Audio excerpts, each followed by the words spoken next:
Hello மக்களே, ரீசெண்டாக ஒரு ஸ்கேமை பற்றி தான் நான் உங்ககிட்ட இப்போ டிஸ்கஸ் பண்ணலான்னு இருக்கேன்.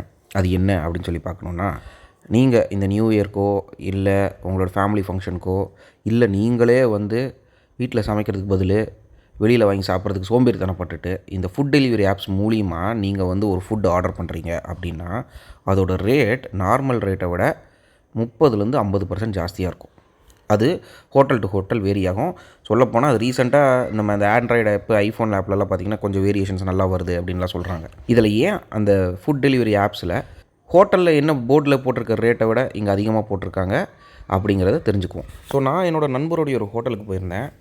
அவங்களோட ஹோட்டலில் இப்போ தான் ரீசெண்டாக இந்த ஃபுட் டெலிவரி ஆப்ஸோட ரீசெண்டாக டைப் வச்சுருக்கிறதா என்கிட்ட சொன்னாங்க. சரி வாங்க போய் பார்க்கலான்னு சொல்லிட்டு நானும் போனேன். அப்போது அவர் சொன்னது என்னென்னா, ஏங்க இந்த மாதிரி எக்ஸ்ட்ரா ரேட்டு அப்படின்னு சொல்லி கேட்டதுக்கு அவங்க சொன்னது, 30% அவங்களுக்கு எக்ஸ்ட்ரா கொடுத்தா தான்ப்பா நமக்கு கட்டுப்படி ஆகும் அப்படின்னு சிம்பிளாக சொல்லிட்டாங்க.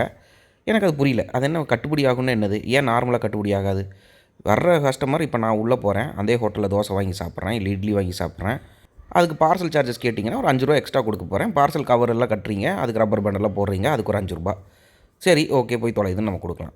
சில ஹோட்டலில் ₹10, பெரிய ஹோட்டலுக்கு சின்ன ஹோட்டலுக்கு ₹10, அந்த கவரு சார்ஜஸ் வேறு மாதிரி இருக்கும். ஓகே.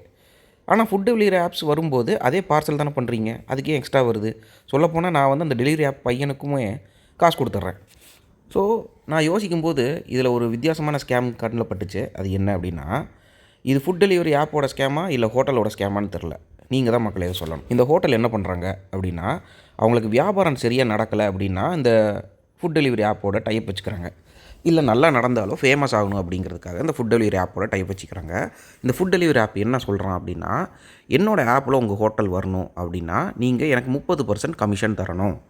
என்னோடய ஆப் மூலிமா வர்ற எல்லா ஆர்டருக்கும் 30% நீங்கள் காசு கொடுத்துடணும். அதுதான் வந்து அவனோட சர்வீஸ் சார்ஜ். அவனுக்கு நீங்கள் தனியாக காசு கொடுக்க தேவையில்லை. அவன் மூலிமா வர்ற ஆர்டருக்கு வர்ற லாபத்தில் 30% நீங்கள் அவனுக்கு கொடுத்துடணும். இப்போது இந்த 30% அப்படின்னு கேட்குறான் பார்த்தீங்களா, அதை ஹோட்டல்காரன் தான் கொடுக்கணும்.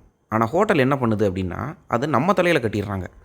அது அந்த தோசை ₹10 அதுலேருந்து 30% எக்ஸ்ட்ரா ₹13 அப்படின்னு அதில் போட்டுருவான். அந்த ₹3 நம்ம கையிலேருந்து தான் போகுது. சரி ₹3 போகுது அப்படின்னு சொல்லி பார்த்தீங்கன்னா, ₹3 மட்டும் கிடையாது. அந்த ₹3 ஜிஎஸ்டி ஒன்று படுது பார்த்தீங்களா, அதுவும் நம்ம தலையில் தான் வந்து விடுது. ஸோ ₹3 அதோட ஜிஎஸ்டி. இதே நான் ₹13 சிம்பிளான எக்ஸாம் சொல்லிட்டேன். ₹130 பண்ணிங்கன்னா என்ன ஆகும்? ₹200 பண்ணிங்கன்னா என்ன ஆகும்? ₹500 பண்ணிங்கன்னா என்ன ஆகும்? அதோட ஜிஎஸ்டிஸ் எல்லாம் நம்ம தான் கட்டுறோம். ஹோட்டல் கட்ட போகிறது கிடையாது. ஹோட்டல் அந்த டெலிவரி ஆப்புக்கு கொடுக்க வேண்டிய சார்ஜஸை நம்மகிட்டேருந்து வாங்கிக்கிறான். இப்போ இதில் யார் ஏமாளி? நம்ம தான் ஏமாளி. ஹோட்டல்காரன் அவன் பிஸ்னஸ் நல்லா ரன் ஆகிடும். நம்ம அவங்ககிட்ட சோம்பேறித்தனமாக நம்ம போய் அவங்ககிட்ட பக்கத்தில் தான் இருக்கும் கடை, 1 கிலோமீட்டர் கூட இருக்காது. வண்டி எடுத்தோம்னா 5 நிமிஷத்தில் போய் சேர்ந்துடலாம். அதைவே நம்ம ஃபுட் டெலிவரி ஆப்பில் தான் ஆர்டர் பண்ணி சாப்பிடுவோம். இப்போ அவனுக்கு அதில் தான் லாபம். யாருக்கு? இந்த ஃபுட் டெலிவரி ஆப்ஸுக்கு.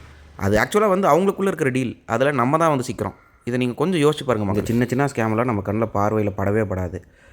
சொல்லப்போனால் ஒரு கன்சியூமருக்கு எந்த அளவுக்கு ஒரே ப்ராடக்ட் 2 ரேட்டில் விற்கலாம் ஒரே ஸ்டேட்டுக்குள்ளே அப்படிங்கிறது வந்து விவாதிக்க வேண்டிய ஒரு விஷயம்.